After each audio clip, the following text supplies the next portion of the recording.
Alerta en el mundo. La crisis en Israel está alcanzando niveles insospechados y la tensión se ha convertido en un volcán a punto de estallar. Y la población ha salido a las calles con una furia que no se detiene, exigiendo cambios radicales y sin medias tintas. Benjamín Netanyahu, en medio del caos, se ha convertido en el centro de una tormenta que amenaza con desgarrar a toda la nación.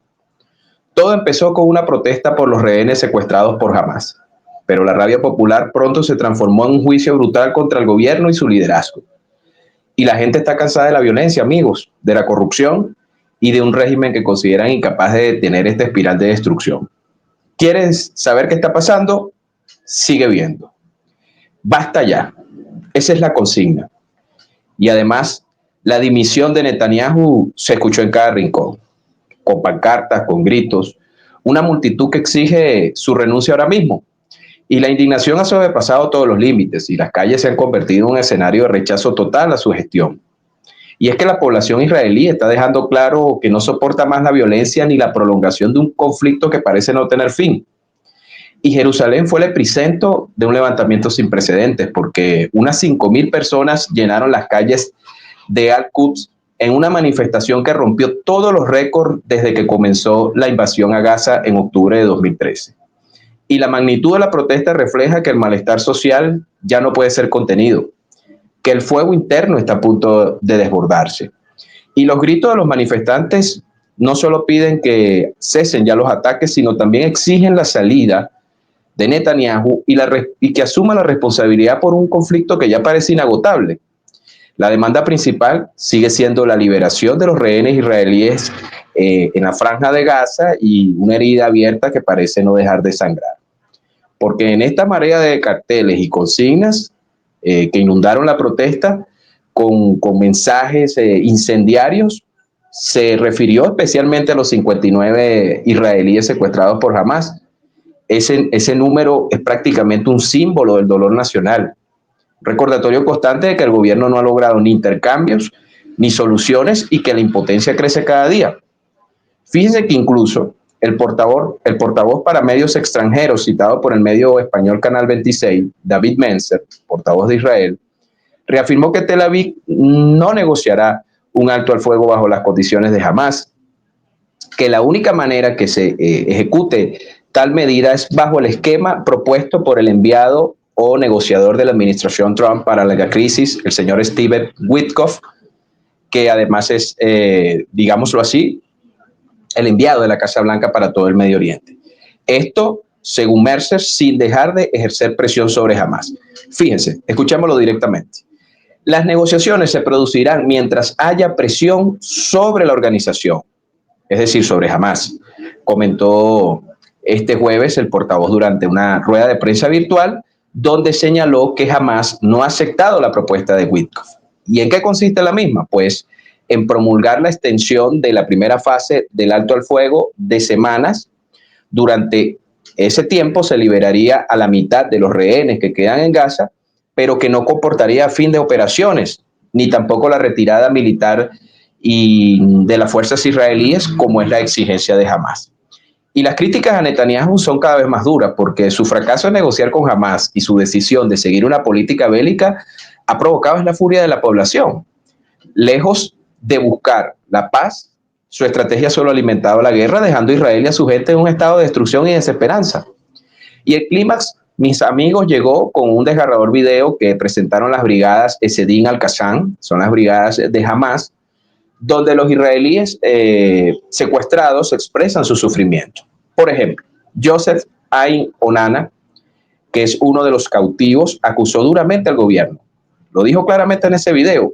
El gobierno de Netanyahu tiene las manos manchadas, tanto de palestinos y Kebal como de ciudadanos israelíes.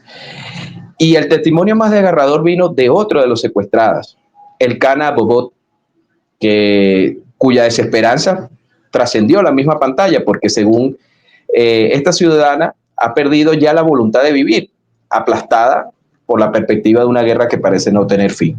Y sus palabras encienden aún más la rabia en las calles, alimentando el enojo general de la población.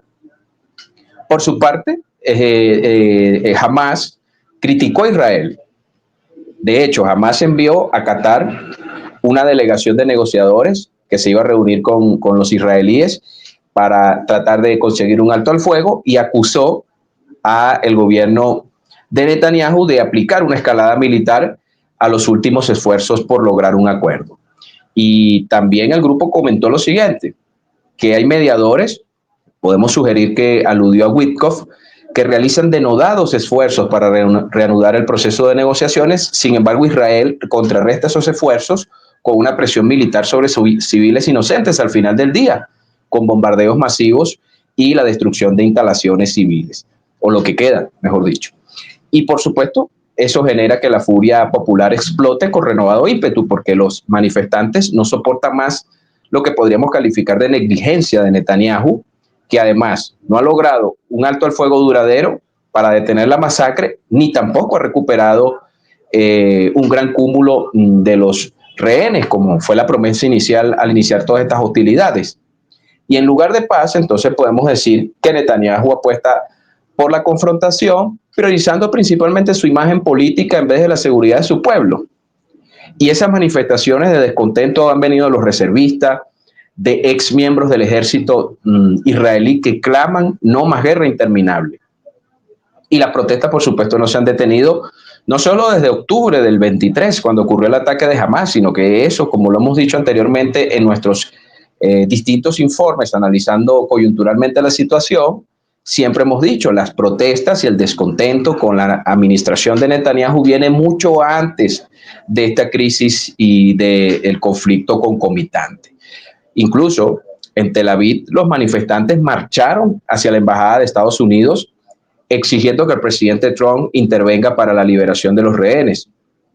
En todo caso, a pesar de la presión internacional, Netanyahu se mantiene firme en su postura, porque para él la ofensiva en Gaza es esencial para la seguridad, aunque esto signifique un alto costo en vida y en relaciones internacionales para el Estado israelí, porque la estrategia pura y dura sigue siendo su prioridad.